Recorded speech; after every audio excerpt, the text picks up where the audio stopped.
I never imagined that a simple act of kindness, a sandwich, a scarf, a pause in my hurried steps, would change the entire course of my life. When I look back now, it feels like fate dressed itself in the ragged clothes of a stranger on a park bench waiting to see what I would do. But on that day, I wasn't thinking about fate. I was thinking about fear. I was 30 years old, a woman who had worked hard for every scrap of dignity I carried, and yet I felt like a trembling schoolgirl as I prepared to meet the man whose approval could decide my future. My fiancé David had warned me 100 times, this isn't just dinner, this is a test. His father, Arthur Sterling, wasn't just a man, he was a legend, a reclusive billionaire who had built an empire and then disappeared from public life, a man feared by CEOs, respected by governments, and dreaded by his own children. For 2 years, David and I had built a life together, a small apartment, quiet evenings, plans whispered in the dark. But always there was a shadow over us, the looming presence of a father who had disowned his older son for marrying the wrong woman. Now it was my turn to be judged, and David was terrified. The week before the dinner was a nightmare of rules. Don't mention my job at the nonprofit Arthur considered charity weakness. Don't bring up my parents' teachers and nurses weren't good enough. Stick to safe topics. Art, history, economics. Wear the navy dress David bought me. Wear the expensive cashmere scarf. And above all, God above all, don't be late. I ironed the dress twice that morning. I rehearsed answers in the mirror until the words felt lifeless. My stomach was a knot of anxiety, every breath heavy with the weight of expectation. It didn't feel like preparing to meet family. It felt like preparing for trial, and I already feared the verdict. When I stepped off the train into his father's wealthy enclave, the air itself seemed to remind me that I didn't belong. The houses were palaces behind hedges taller than me, driveways guarded by iron gates. I had 20 minutes to spare and a mile to walk. I told myself it would help clear my head. And that's when I saw him. An old man hunched on a park bench, his jacket thin, his hands trembling against the chill. He looked lost, hungry, utterly out of place in that kingdom of privilege. For a heartbeat, I considered walking past. David's voice rang in my head, "Don't be late, don't get distracted, don't fail." But then I looked at his eyes, blue, weary, yet piercing with a quiet sadness, and I heard another voice, my grandmother's, whispering from years ago. "The measure of your character, my dear, is how you treat those who can do nothing for you." My feet turned towards him before my mind had fully decided. I reached into my bag and pulled out the sandwich I had packed for myself, turkey and Swiss. Nothing grand, but it was all I had. "Here," I said softly, pressing it into his hands. "It's not much, but it's yours." He looked at me for a long moment, then nodded with a gratitude that made my chest ache. And then, as he shivered again, I did something reckless. I pulled the cashmere scarf from around my neck, the scarf David had insisted I wear to impress his father, and wrapped it around the stranger's shoulders. "You need this more than I do," I whispered. His blue eyes studied me with a strange, penetrating kindness. "You are a very kind woman," he said. I only smiled and hurried away, heart pounding with a new fear. I had just doomed myself. I was late, I was imperfect, and I had failed the test before it even began. By the time I reached the Sterling gates, I was 17 minutes late. David was waiting on the steps, pale with panic. His anger lashed out in sharp whispers. "What's wrong with you? How could you give away the scarf? Do you have any idea what's at stake?" His fear was so raw it turned to cruelty, and for the first time I felt something inside me harden. I had chosen kindness. If that made me unworthy, so be it. The butler's voice cut through the tension. "Mr. Sterling will see you now." We were led into a dining room that looked like a cathedral of wealth, a mahogany table stretching endlessly, a chandelier glimmering above portraits, watching from gilded frames. At the far end, a solitary man sat in silence, his posture regal, his presence commanding. And then my breath caught. It was him, the man from the park, the man I had fed, clothed, pitied. Only now he wasn't shivering, he wasn't lost. He was dressed in quiet authority, and draped across his shoulders was the cashmere scarf I had given away an hour earlier. My world spun, my body froze. David followed my gaze, and I saw the horror dawn on his face. The homeless man was his father. The test I thought I had failed had just begun. Arthur Sterling's eyes met mine, warm and knowing. And in that moment, I understood this was no coincidence. This had been the test all along. The chandelier above seemed to hum with the weight of silence. My heart pounded so loudly, I was certain everyone could hear it. David's hand slipped into mine under the table, his palm damp with sweat, his grip frantic as if he could anchor me from drowning. But I wasn't drowning, I was burning. Arthur Sterling, the man, the world called ruthless, brilliant, untouchable, sat calmly at the head of the table, the scarf I had given him resting across his shoulders like a crown of irony. His blue eyes, so piercing when I first saw them in the park, glinted with quiet amusement now. He wasn't the hungry stranger. He wasn't the lost old man. He was the architect of this game, and I was the unwitting piece moved across his board. I wanted to look away, to shrink, to vanish, but something in his gaze held me. It wasn't cruelty. It wasn't mockery. It was a test, yes, but one with stakes beyond my imagination. David finally broke the silence, his voice quivering. "Father, we didn't know you?" Arthur raised a single hand, and the words died in David's throat. Power radiated from that simple gesture. "Sit," Arthur commanded, though we were already seated. His voice was low, smooth, yet filled with an authority that silenced even the clinking of cutlery from the servants waiting nearby. "I asked you here for dinner. But before we eat, I would like to discuss character." The word cracked in the air like a whip. David's face drained of color. I felt his grip tighten, but I pulled my hand free. My mind raced back to my grandmother's voice, the whisper that had guided me toward Arthur in the park. "The measure of your character is how you treat those who can do nothing for you." Arthur leaned back in his chair, fingers steepled beneath his chin. "A woman who is to marry into my family must possess more than beauty, more than charm, more than ambition. She must possess integrity." He paused, letting the silence hang heavy. "This afternoon I sat on a bench outside the gates of my own estate. Hundreds walked by. Some stared, most ignored me. One woman stopped, his eyes fixed on me unflinching. She offered me her food, she wrapped me in warmth meant for herself, and in doing so she revealed more than words ever could." David shifted uncomfortably, his eyes darting between us. He was trembling not with relief but with fear, because he knew what was coming next. Arthur's voice sharpened. "David, when your fiancé was late when she arrived without the scarf, how did you greet her?" The blood drained from David's face. He opened his mouth, but no words came. I felt the memory sting again, the anger in his whispers, the way his fear had turned to blame. Arthur didn't need an answer, he already knew. "Do you understand now?" Arthur said softly, though his words cut like steel. "It is not Ava who stands on trial tonight. It is you." The air shifted. My chest rose with a rush of vindication so sudden it almost hurt. For the first time since I stepped into this house, I felt the weight lift from my shoulders. I wasn't the one being judged. David was. Arthur turned back to me, his gaze softening. "Tell me, Ava, why did you give me the scarf?" My voice trembled, but I forced it steady. "Because you were cold. Because you needed it more than I did. I didn't do it for approval. I didn't do it to impress anyone. I did it because it was right." The faintest smile touched his lips, but his eyes remained unreadable.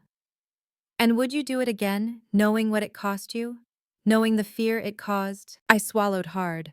My hands shook in my lap, but I lifted my chin. "Yes." Arthur leaned back, satisfied. "Good, then you have passed." The words rang in the air like a verdict, final and undeniable. David slumped in his chair, his eyes wide with shock. "Passed," he whispered. Arthur's voice was calm, but each syllable landed like a hammer.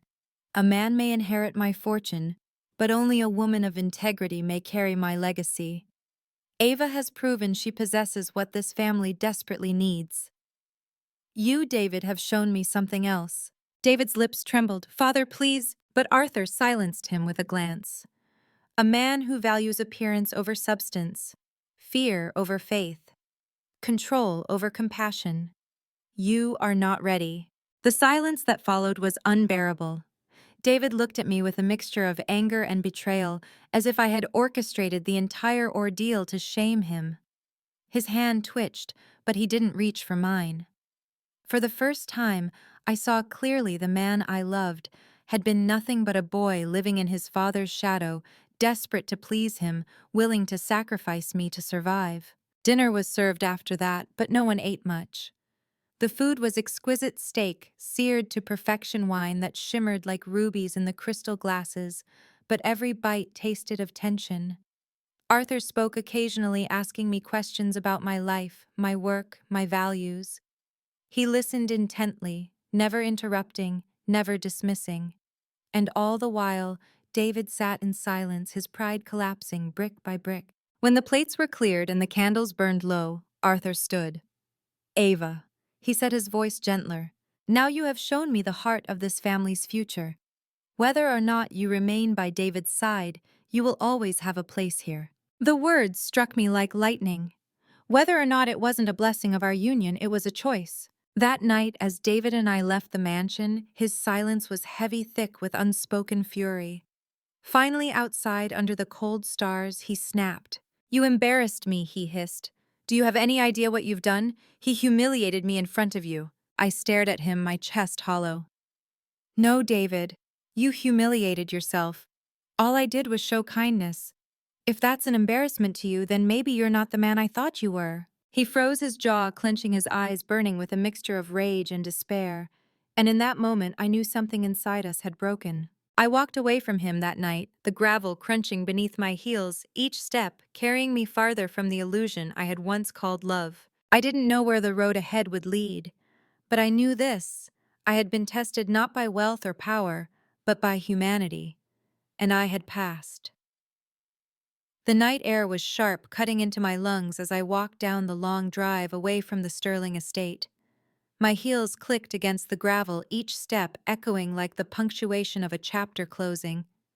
Behind me, David's voice didn't follow.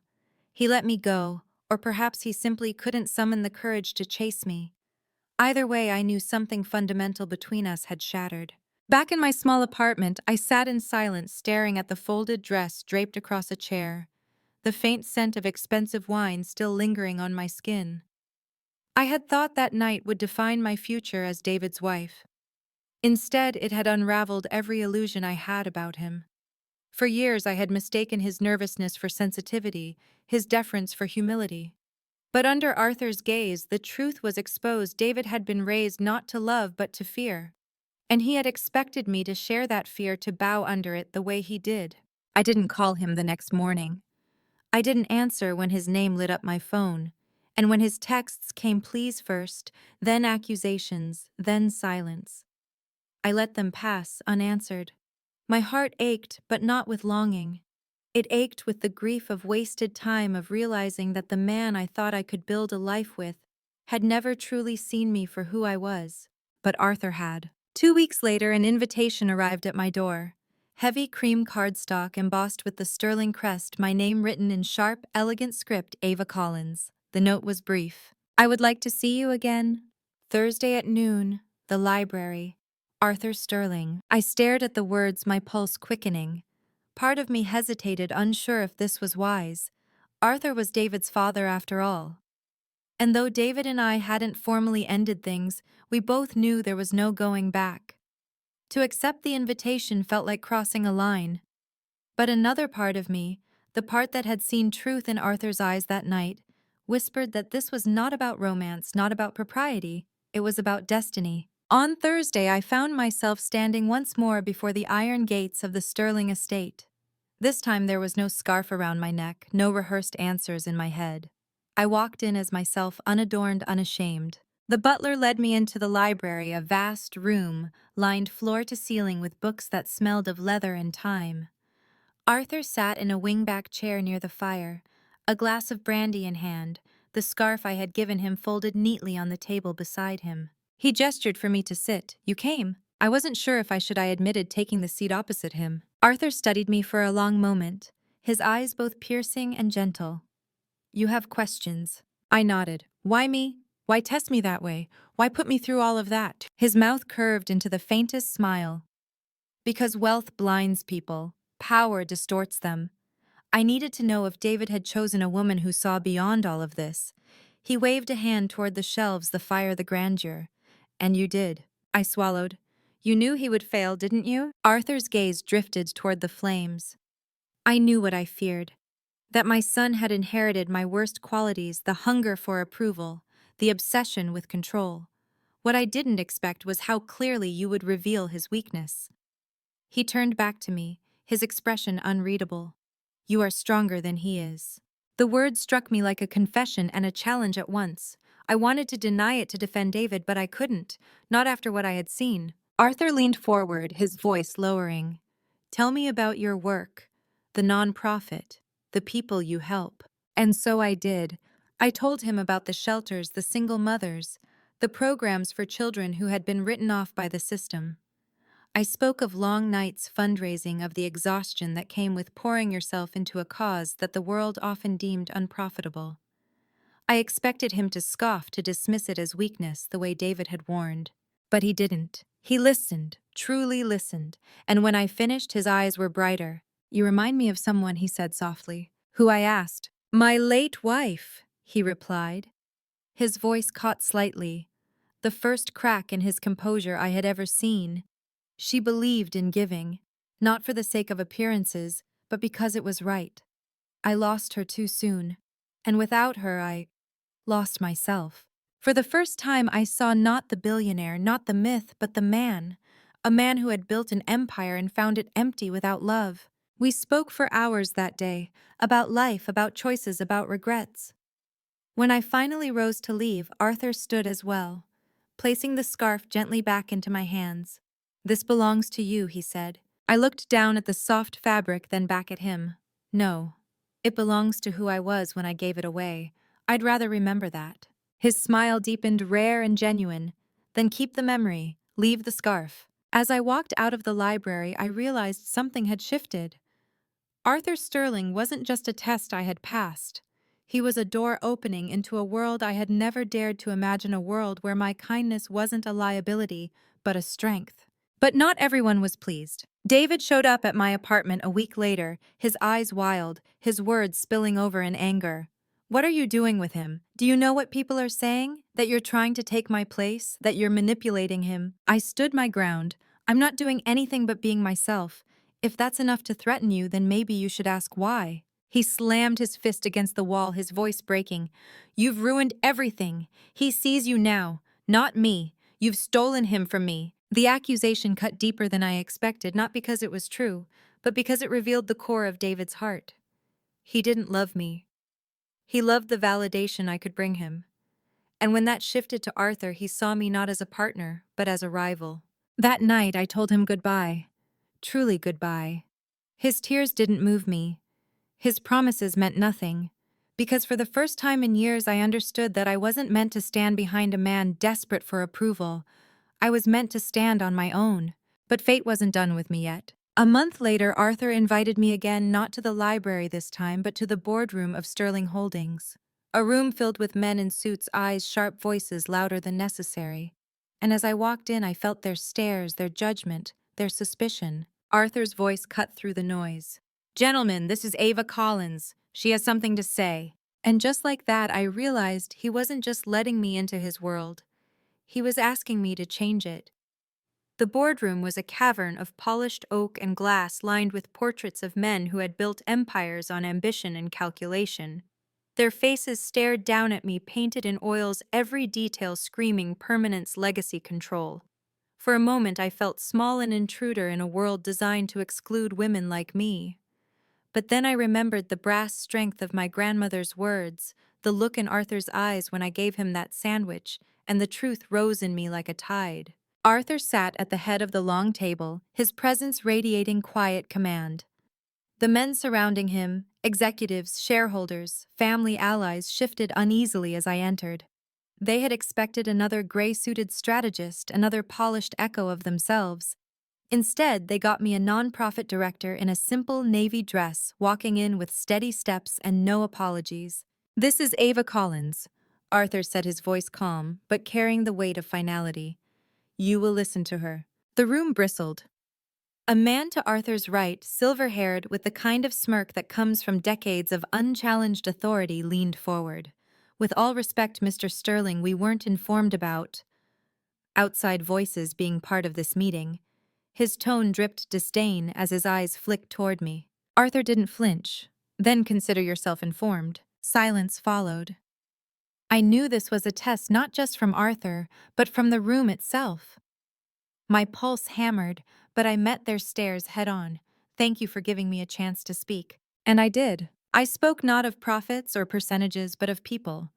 I told them about the communities their investments ignored, the untapped markets that could be reached not with arrogance, but with authenticity. I drew from my years at the nonprofit, showing how stories could move hearts and wallets alike, how integrity could outlast short-term greed. Some scoffed, some whispered, but others leaned forward, curiosity softening their suspicion. When I finished, the silver-haired man let out a sharp laugh. With all due respect, Ms. Collins, this is idealism, not business. Charity does not pay dividends. I looked him straight in the eye, my voice firm. Neither does arrogance. Neither does corruption. And yet this company is rotting from both. Gasps rippled through the room. Arthur's lips twitched into something dangerously close to a smile. The man sputtered, but Arthur raised his hand. Enough. She is right. And you will heed her. The meeting ended in uneasy silence, but I knew something had shifted. Not in the men who glared at me, but in Arthur himself.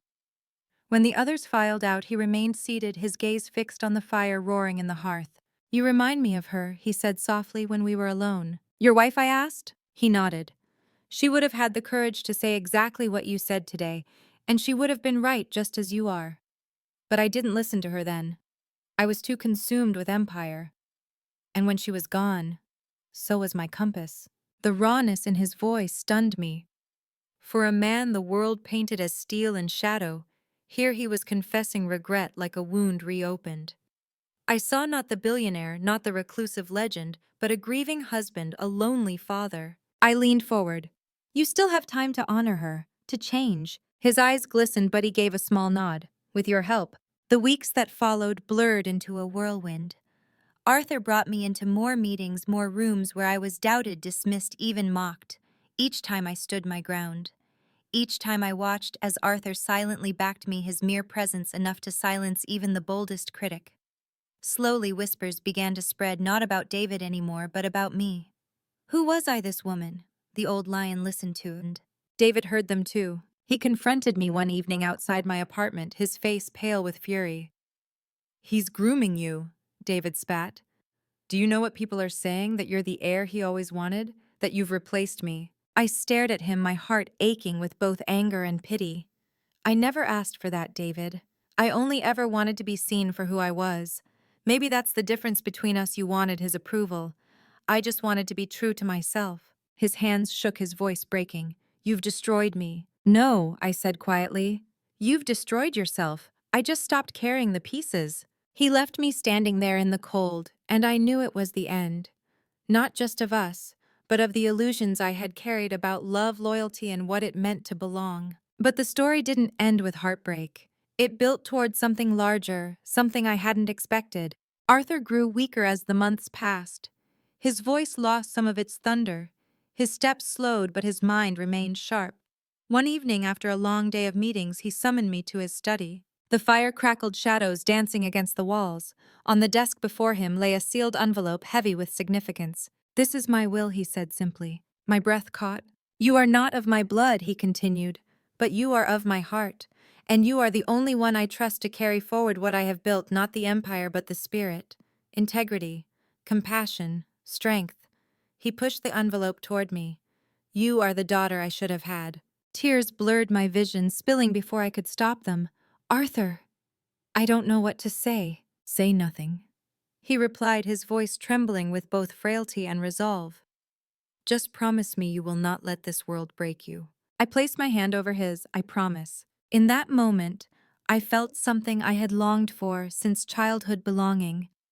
Not as a wife, not as a partner, but as myself, valued, chosen enough. The envelope sat heavy in my hands, its weight far more than paper and ink. It was the weight of trust of legacy of choices that would outlive Arthur Sterling himself. That night, I placed it in my drawer, untouched, my heart pounding with a mix of gratitude and fear. Weeks passed, and though Arthur never spoke of the will again, I sensed his time was slipping. His body grew frailer, his voice softer, but his mind never wavered.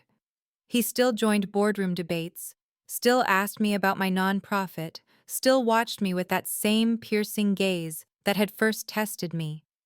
Yet behind the strength I caught glimpses of fatigue, his hand trembling as he lifted a glass, the way he leaned heavier on his cane. One evening he called me to his study once more. The firelight painted his face in warm gold, but I saw the shadow of mortality etched in his features. "Ava," he said quietly, "there is one more thing I must ask of you." I leaned forward, my throat tight. "Anything. Forgive him." I froze. "Forgive David?" Arthur nodded. "He is my son. He has disappointed me, yes. He has failed his own heart, yes, but he is still my son. And I know that if I leave this world carrying bitterness, it will poison what I give to you. Do not let his weakness be the stone tied to your ankle. Cut the rope. Let it go." The words struck deep. I thought of David, the man who had once whispered promises in the dark, who had turned fear into cruelty, who had tried to make me small because he was too afraid to be seen as less than his father. Part of me still burned with resentment, but another part pitied him. Pity is not love, but it is softer than hate. I nodded slowly. "I will try." Arthur's hand trembled as he reached for mine. "Good, that is all I ask." Not long after the call came. Arthur Sterling had passed away in his sleep, the scarf I had once wrapped around him folded neatly on his bedside table. The world roared with the news, headlines screamed, markets shifted, whispers filled the air about the fate of his empire. But for me it was not the loss of a tycoon. It was the loss of the only man who had ever looked at me and seen more than appearances, more than fear, more than bloodlines. He had seen me. The funeral was as grand as you would expect, a parade of black suits and somber faces. But beneath the marble and roses, family drama simmered. Whispers of the will circulated like wildfire. David avoided my eyes, his face pale and tight, his grief twisted with envy and regret. When the reading finally came, the room fell silent. Arthur had left much to his family, to charity, to business partners.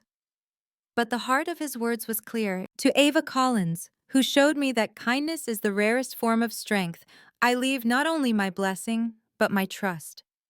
Use it well, and do not let the world turn you cold. You are the legacy I wish to endure." Gasps filled the room.